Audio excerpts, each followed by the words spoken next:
Welcome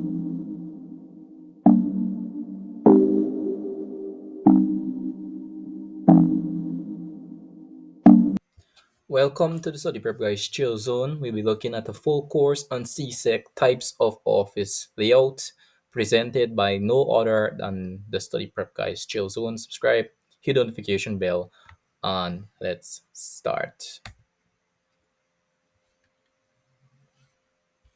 So for the video, we'll be looking at ergonomics and the types of office layout, advantages of the types of office layouts, and the disadvantages of the office layouts. More so, we'll be looking into the advantages of ergonomics and what exactly is ergonomics to begin with.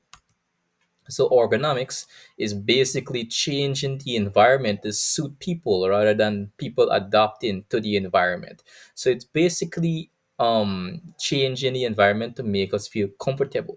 So whenever the term ergonomics is used, it is referring to comfortability. It's referring to I'm working comfortably instead of me having to adapt to the environment.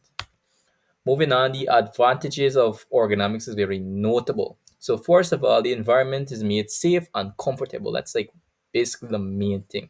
Secondly, productivity is maximized since you could work better in an environment where you feel most comfortable.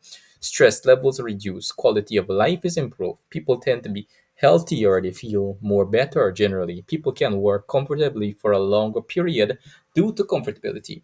More comfortable you feel in your work environment, the more willing and the more longer you can work. There is better interaction with the environment. Since you are working comfortably, you will be able to enjoy every aspect of the business. So let's look at some of the disadvantages of ergonomics. So first of all, it is very costly. In order to work comfortably, the business may have to invest huge sums of their money generally or their financial sector into making you feel comfortable. And another thing to note is that the work environment has to be changed all the time to suit you because you might want to have the AC, you might want to install something new, and that costs a lot of money. And thirdly, the study of ergonomics takes time and money. It not only takes money, it takes a lot of time because everyone has different tastes, and to study your needs and your wants takes a lot of time. Now let's look into types of office layout. There are mainly three types of office layout, but before we look into that, let's take a look at the definition.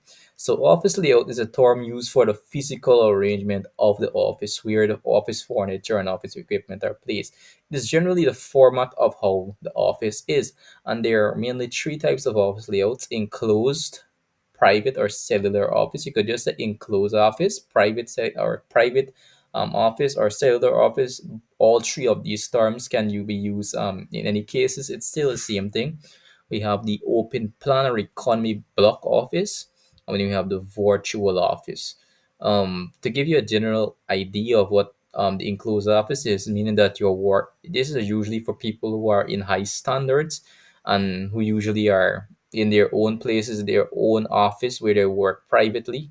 It's not that they're outside of business, but they have high positions and they usually have an office for themselves. The open plan office is what you find in everyday businesses, everyday office businesses, where you work alongside in your cubicle with your rest of your the rest of your companions and the rest of your friends or the rest of your colleagues you work with in a cubicle next to your colleagues and what's not. The virtual office, however, is you work in long distances from the business, generally speaking.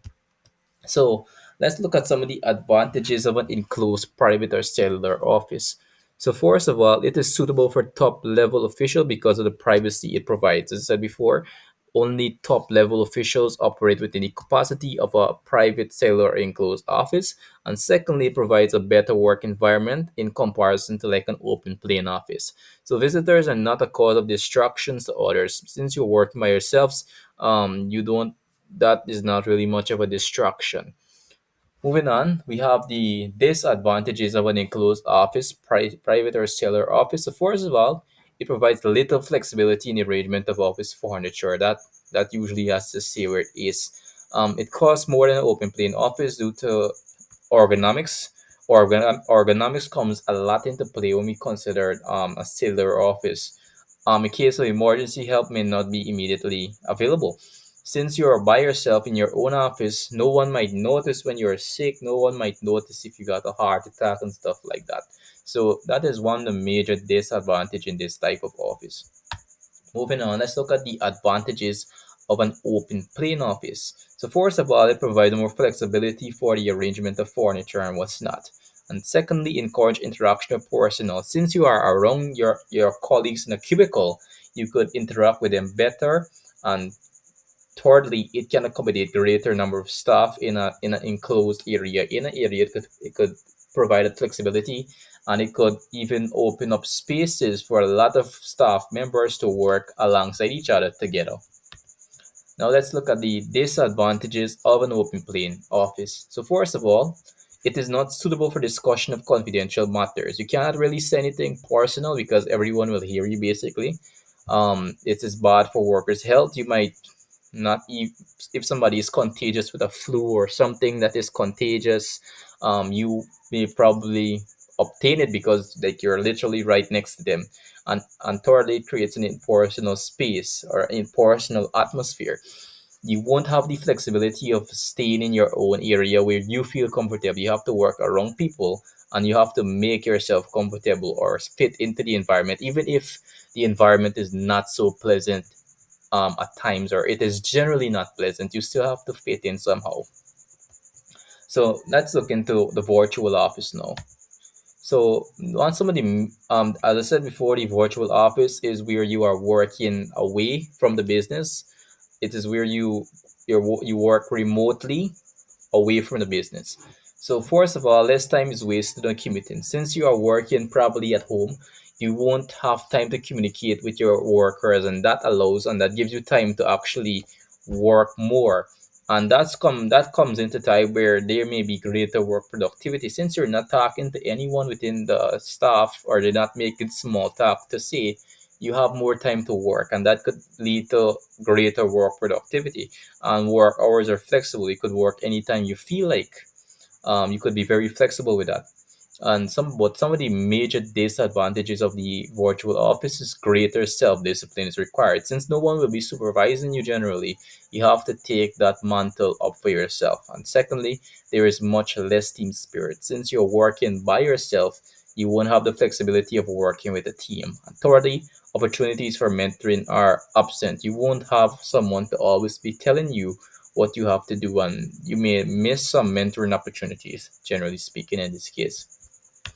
So that's everything, guys. Thank you for watching the video. Look at the playlist below, subscribe. You could check out the studyprepguide.com on Patreon, the Facebook group chat, or you could check me out on Discord at the Discord link, or you could actually personally contact me for one-on-one questions related to CSEC. See you guys on the later video.